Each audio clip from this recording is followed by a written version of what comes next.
طيب خلاص. ضربة حرة مباشرة برضه ده الكلام الساكت. بالظبط. ضربة حرة مباشرة تتلعب على طول ناحية الشمال.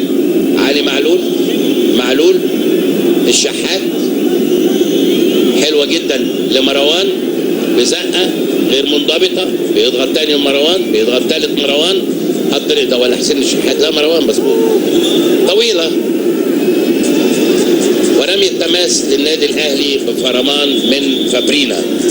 تماس للنادي الاهلي من ناحيه الشمال، تتلعب على طول على وسط الملعب. شيكابالا ارضيه ناصر ماهر بتمويهه غير منضبطه، يلحقها كهربا، ياخدها كهربا مره ثانيه، عايز يسحبها كهربا ما يقدرش يسحبها، ترجع له مره ثانيه من الوضع راقدا، يحطها لحسين، ارضيه القفشه، عرضيه خطيره والهدف.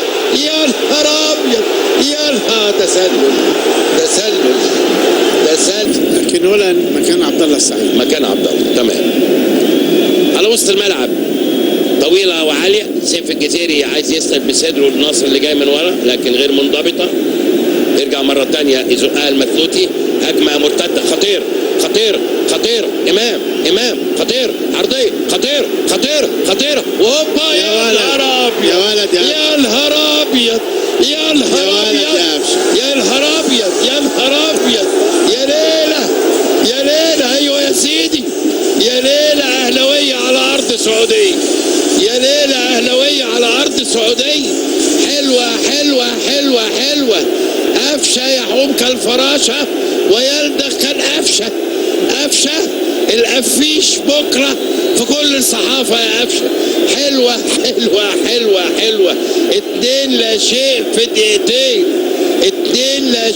في دقيقتين، ضربتين في الراس توجع، هدفين في دقيقتين. مبروك يا اهلي، واوعى تنسى واوعى تزعل يا زمالك.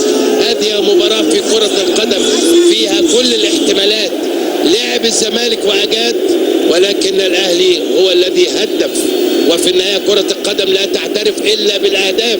الكره اتقطعت من وسط الملعب، راحت للمجيد امام عاشور، انطلق وحطها له مروان، وامام بمنتهى الذكاء شاف اتنين على يمينه، حطها لقفشه ببطن رجله. ايه الجمال ده منشدها، ده حاططها ببطن رجله في المكان والزمان. بيقول للعواد لا مؤاخذه يا عواد، تعالى الناحيه دي يا اكسلانس. حلوه ببطن رجله ما بين اقدام احمد فتوح، ما بين قربك وخوفي عليك، من فضلك يا فتوح اقفل رجليك. اتحطت حلوه والهدف الثاني في الوقت القاتل للاعب الكبير، حطها حلوه قوي.